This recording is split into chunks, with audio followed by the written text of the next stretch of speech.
Hi guys, welcome to my channel.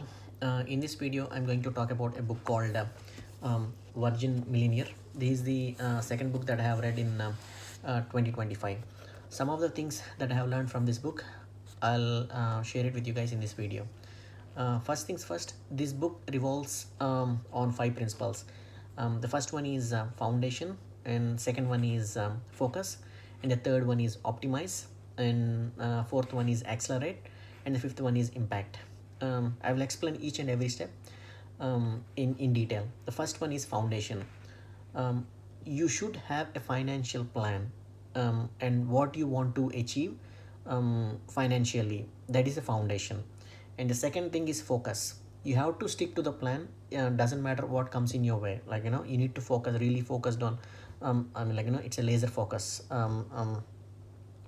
Even if odds comes in your way, you need to stick to that plan. And the third thing is optimize. Optimize is creating extra sources of income, creating a second job, or picking up that second job, or turning your hobby into a source of income. And the fourth stage is called accelerate. As I told you before, in the third stage, what you have done, you have invested in the second stage, you have stick to the plan and you start saving money and investing in property shares. And in the third stage, you'll be bit more extra whatever you have done in the second stage. You'll be leveling up in third stage. And fourth stage is accelerate, means that is where you will see your money growing. The compounding is a magic. It takes a bit of time.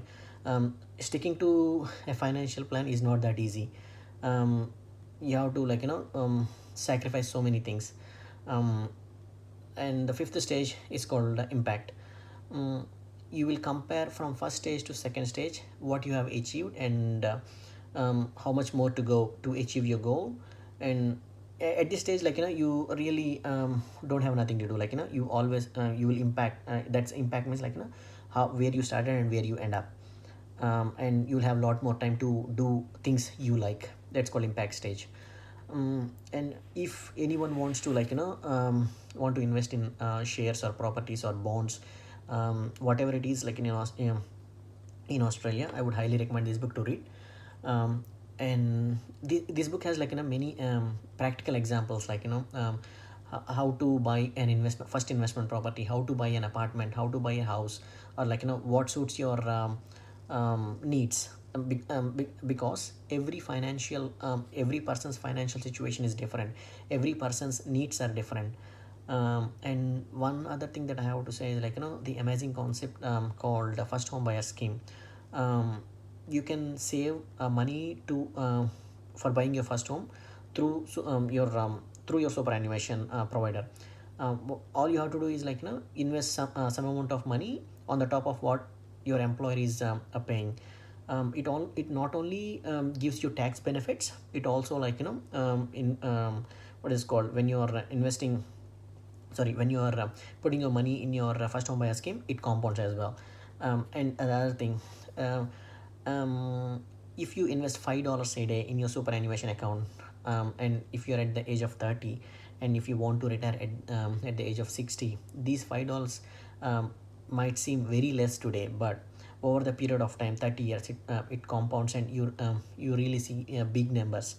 And the other thing that I want to say is called franking credits. Franking credits are nothing but a company pays its dividends to its shareholders after paying the tax to the to the government. For example, a company earned $100,000 of profit. What it does, it pays tax on that $100,000, and whatever they left over, it will share between the shareholders. That is called franking credits. And not all the companies pays franking credits. This is one of the benefit, in investing in Australian Australian resident companies. And the other concept is the difference between investing in a direct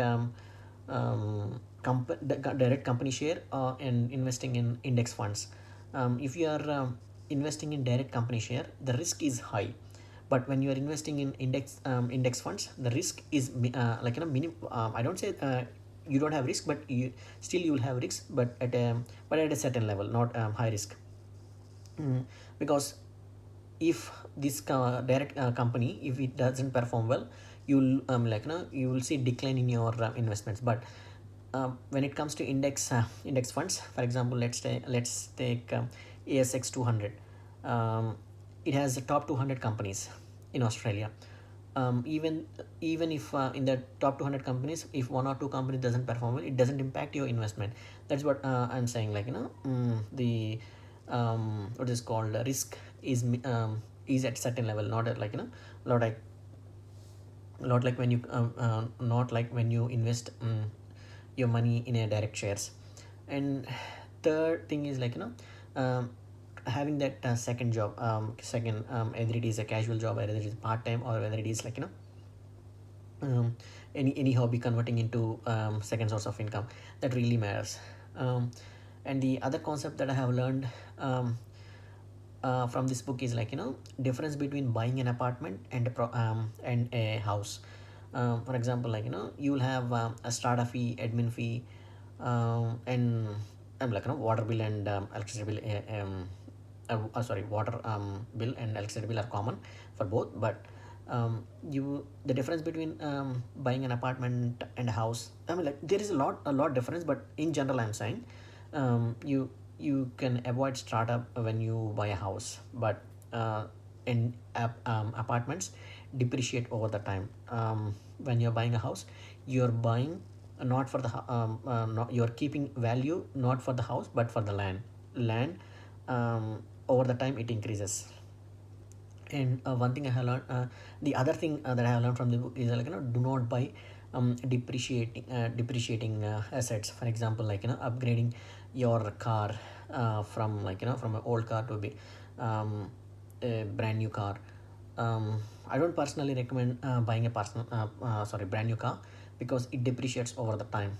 um, this is what there are many other concepts as well, what you can debt recycling as well, what is negative gearing. All these kind of things, when you are buying a property, don't focus on cash flow. Focus on capital growth. Capital growth is cash flow is means, for example, you're getting monthly rent of $1,000. The cash is flowing each and every month. But if you're buying a property, and even though if the rent is less, but over the time, after 5 to 10 years, if you have capital gains, that is the real benefit. The cash flow is not the real benefit.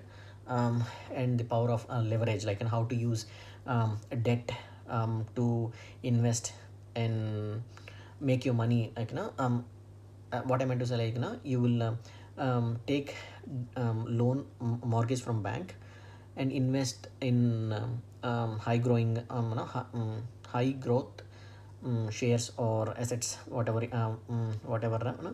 you want to invest in. uh, that is what all I want to say. But as I told you before, if you go financially broke, no one is going to help you. Wherever you are at your financial in at any stage of financial stage, wherever you are, make a plan and stick to that plan. um, on that being said, I'm dropping a budget calendar in my description below. Please check that. I have included each and every expenses that many of the Australians they spend money on. Please try it out. It's totally free. All you have to do is click on the link, download it. It's play around, and if you want to add something, you can have it.